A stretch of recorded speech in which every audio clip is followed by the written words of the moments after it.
return of the space cowboy into planetary goodbye song. Say you're the space of Jiba, oh you and I go deeper. Maybe I have to get high to get by.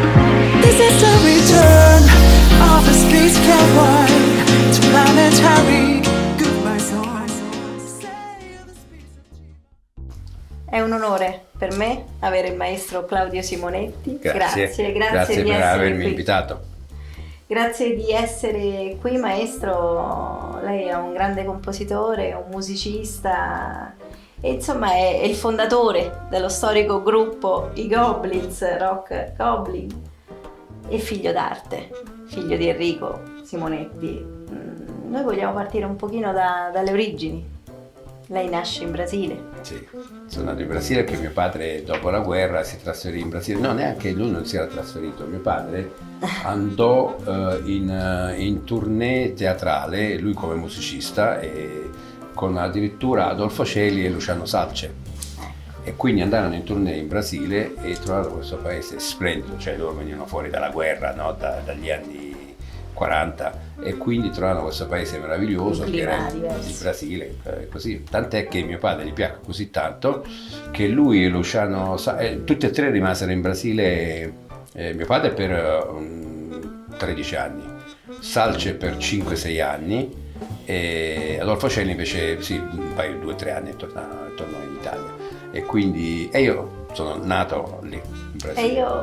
E io penso che un po' quella terra l'abbia anche influenzata con quei colori, ci racconta che cosa io ricorda? Del Brasile conservo un ricordo bellissimo perché quelli erano gli anni d'oro del Brasile, un paese fatto di persone sorridenti, sempre di buon umore, un paese che mi ha trasmesso tanta solarità che non ho messo nelle musiche dell'horror perché stavo per dire, lì il brivido l'ha tenuto freddo. Il mio lato oscuro invece è l'altro, no? Invece quello solare è quello che ho usato poi per fare musica dance e tantissime altre cose, televisione, intrattenimento e altro. Però poi io sono un come Dr. Jekyll e Mr. Hyde, sono due personalità e l'altra è quella che mi ha fatto fare i film dell'horror. Lo ricordiamo a chi ci segue, insomma lei ha composto le colonne sonore dei film più famosi di Dario Argento, da Profondo Rosso, Suspiria, Fenomeno, tantissimi. Ho fatto 14 film, ecco. 11 con lui e 3 prodotti da lui, addirittura con George Romero, Zombie, Dawn of the Dead, e con Lamberto Bava, ho lavorato con Fulci, con tantissimi registi. E quindi anche, ecco perché parlava del brivido, dice, lì sono brividi veri. Proseguiamo questo cammino, insomma, dal Brasile, e le volevo chiedere poi il suo legame con la televisione. Che cosa? Ma il mio legame con la televisione è un periodo, è stato un periodo della mia vita, non sono mai stato dipendente dalla televisione. Io ho vissuto con mio padre, perché avevo la grande fortuna di stare con lui quando lui faceva tutti i programmi al Teatro delle Vittorie. Ho avuto il piacere di conoscere Mina, tutti i più grandi dell'epoca, insomma, grazie a mio padre. E quindi di riflesso sapevo cosa voleva dire fare la televisione, anche se ero bambino. Poi dopo crescendo invece poi ho cominciato a lavorare col cinema, con i Goblin, con Dario Argento, e poi dopo invece a metà degli anni 80 ho cominciato a lavorare con la televisione. Ho fatto il mio primo programma importante in televisione, è stato Buon Compleanno TV con Pippo Baudo che festeggiava 30 anni della televisione e mi chiese di dirigere l'orchestra. Erano 4 puntate al Teatro Olimpico, grazie. E lì è stato il mio esordio televisivo. Poi invece era l'84, poi invece 88-89 ho lavorato con Magalli, ho fatto i programmi quelli famosi del Mezzogiorno. Quelli i successoni, perché poi sono diventati un tormentone. La più grande delusione, il più grande successo, e io le volevo chiedere chi è Claudio mettendo da parte Simonetti. Ma delusioni sono quelle che si hanno facendo il musicista. Nel cammino di un musicista di delusioni ce ne stanno sempre tante, no? Ho avuto molte soddisfazioni così cadute dal cielo, perché io non avrei mai pensato un giorno di lavorare per esempio con Dario Argento. È stata una soddisfazione immensa, perché io mi ricordo quando vidi il primo film di Dario Argento, era ancora un ragazzo giovane, molto giovane, e quindi vidi L'uccello dei primi di cristallo e mi piacque molto, no? E mi spaventò siete tanto. conosciuti? Poi non avrei mai pensato che appena 5 anni dopo avrei conosciuto Argento. No, quello lo devo soprattutto al produttore della casa discografica, che è Carlo Bixio, della Cinevox, che aveva fatto un contratto a noi come artisti. Noi facciamo musica, però noi facciamo musica rock, punk, gotica, esatto. E lui era anche editore di un grandissimo catalogo di film italiani, insomma, anche con Sergio Leone, insomma, hanno un catalogo immenso. E Dario Argento lavorava con loro come editori musicali, ed era nel 75 Argento finiva il suo film Profondo Rosso, però ha fatto fare le musiche, alcune musiche a Giorgio Gaslini, un grandissimo musicista. Prego, Sì, un grandissimo musicista, salute, un grandissimo musicista, jazzista italiano. Però Dario voleva un sound un po' meno orchestrale, un po' più moderno, e allora andò da Carlo Bix e gli disse: senti, ma perché non chiamiamo i Pink Floyd, i Genesis, sì, i Deep Purple, così. Allora Carlo Bix ebbe questa grandissima idea, perché Carlo Bix è stato un grandissimo genio, uno che poi ha lavorato, ha fatto tanti programmi televisivi, fiction, tutto. Fiction, la esatto. Fiction nasce con Bix. Nasce con Bix, esatto. E quindi lui disse: no, bene Dario, sentiti questi ragazzi che sto producendo, vieni in studio, magari ti possono piacere. Dario venne in studio, noi eravamo dei ragazzini, il più grande di tutti ero io, avevo 22 anni. Niente, Lui già era un bambino. Lui già era un mito, aveva fatto già 4 film importantissimi. E quanto ci volle per... No, e lui venne, ascoltò e disse: oh, mi piacciono molto, facciamogli eseguire le musiche di Giorgio Gaslini a loro. E noi siamo entrati in studio di registrazione e abbiamo cominciato a suonare a nostro modo alcuni temi che ci aveva dato Giorgio Gaslini. Però la fortuna ha voluto che a un certo punto Giorgio Gaslini litigò con Dario Argento e abbandonò. La fortuna, certo. Allora mi ricordo ancora, fortuna per noi. Certo. E poi a un certo punto venne Dario Argento in studio e disse: ragazzi, guardate che Giorgio Gaslini adesso non c'è più, però mancano tutti i temi. Peccato. Però mancavano tutti i temi principali del film. Il tema come così. Ha fatto? Fatelo voi. Noi siamo chiusi nella mia cantina, come dico sempre. Per quanto tempo? Una notte buia e tempestosa. No, Profondo Rosso è nato subito dalle idee di ognuno di noi. È venuto fuori questo brano, siamo andati il giorno dopo in studio, l'abbiamo fatto sentire, gli è piaciuto e da lì è nato. Proprio così, cotto e mangiato. Profondo Rosso è stato registrato e fatto in poco più di una settimana, tutto il film. Sono curiosa, nel 2017 esce un libro, Il ragazzo d'argento. Sì, Claudio Simonetti, la mia biografia. E in realtà è la mia seconda biografia, perché nel 2009 uscì la mia prima biografia, che si chiama Profondo Rock, scritto dalla purtroppo scomparsa giornalista Gabriele Lucantonio, francese, grande amante, vorrei ricordare, di cinema, e lei aveva una grande passione per le mie musiche, per Dario Argento, e scrisse questa bellissima il ragazzo d'argento, edita da Coniglio Editore, sì. E poi dopo invece a un certo punto ho conosciuto questi ragazzi della Tsunami, che sono dei grossi editori di Milano, che fanno biografie di artisti internazionali, però quindi credo di essere stato il primo, forse il secondo artista italiano.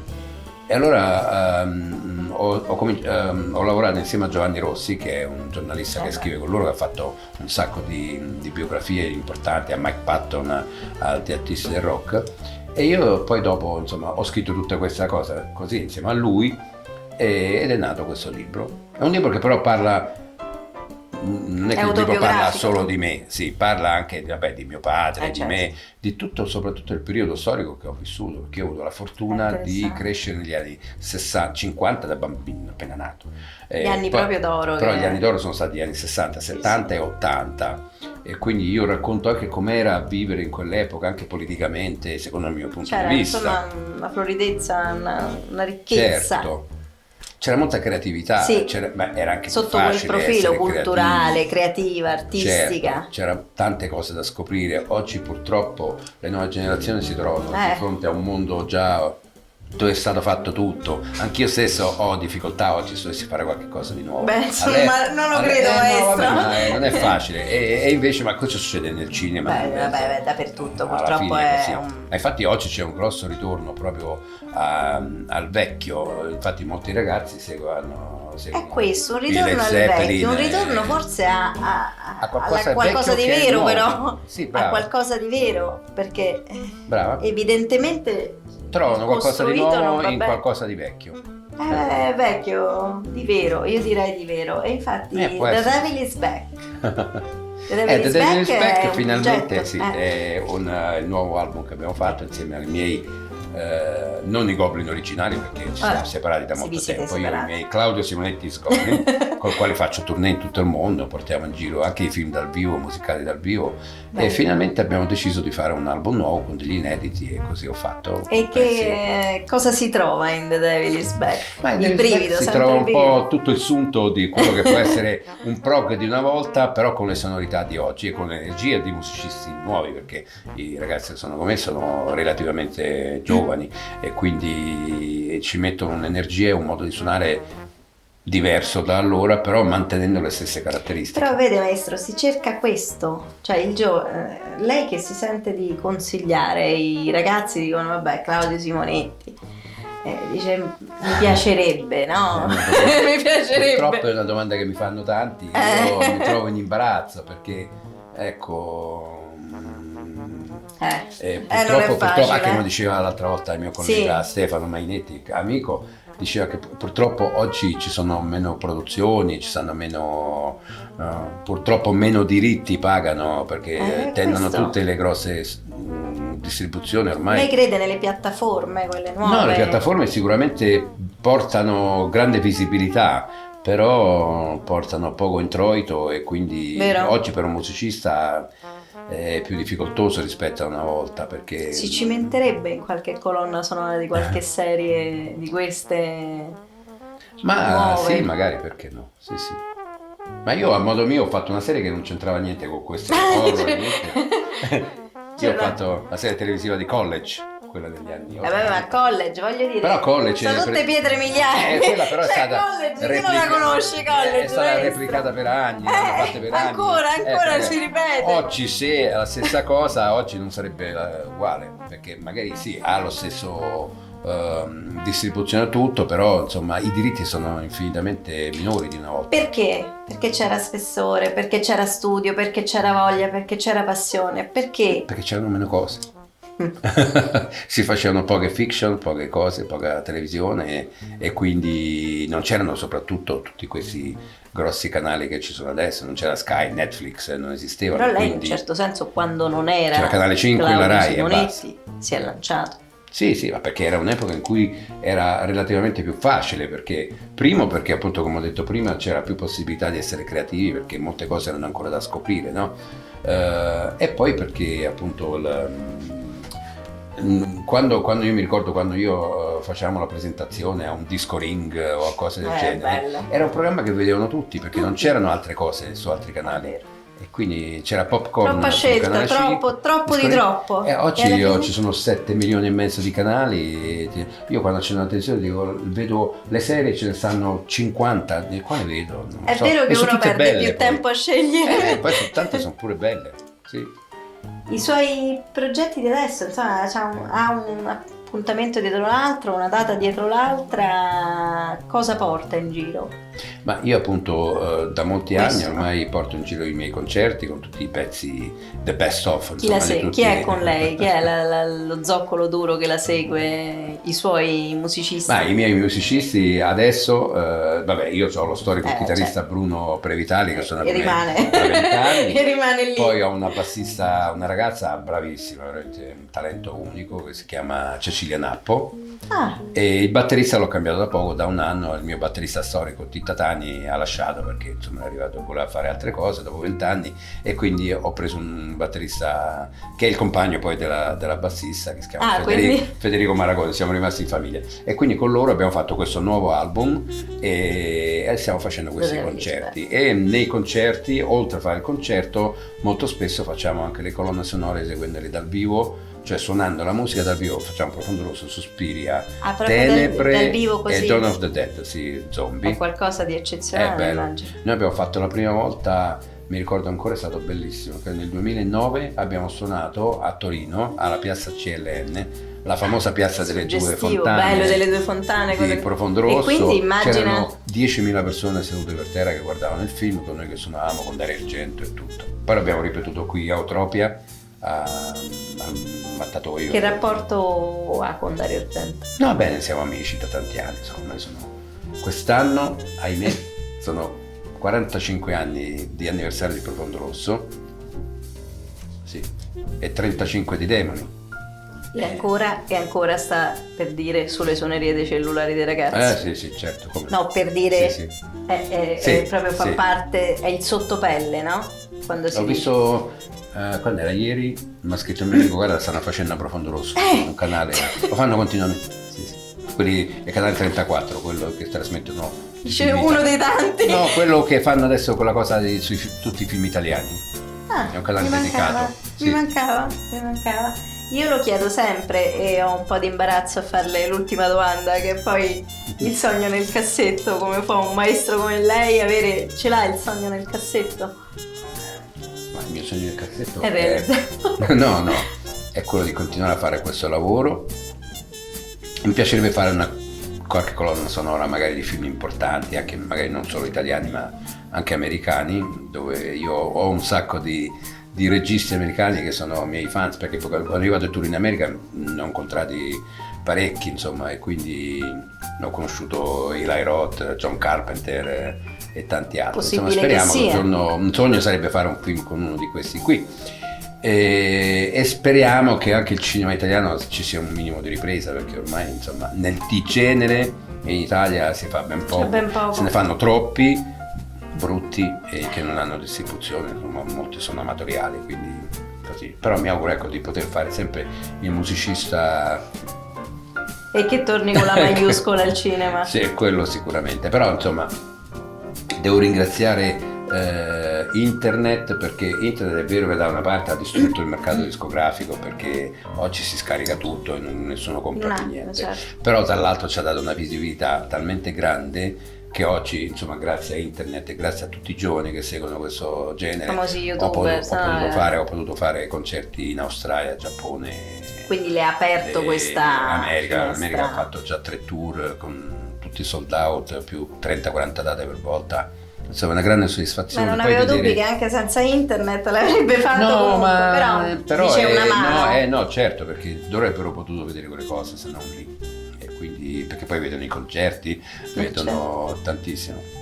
Oggi tutti vedranno, ci vediamo ovviamente. Oggi purtroppo sono proprio gli youtuber, alcuni sono molto validi, però insomma molti lasciano un po' a desiderare e hanno successo proprio grazie alla loro visibilità. Il successo non si sa nemmeno, insomma, io poi non voglio entrare in questo mondo, no, vortice, che poi no, però è sempre una vetrina, come dice lei. No, sì, certo, sì. Indubbiamente. Meno male, da una parte è bello. Grazie. Grazie a voi, grazie. Ciao a tutti. This is the return of the space cowboy into planetary goodbye songs. Say you're the space of Chiba, oh, you and I go deeper. Maybe I have to get high to get by.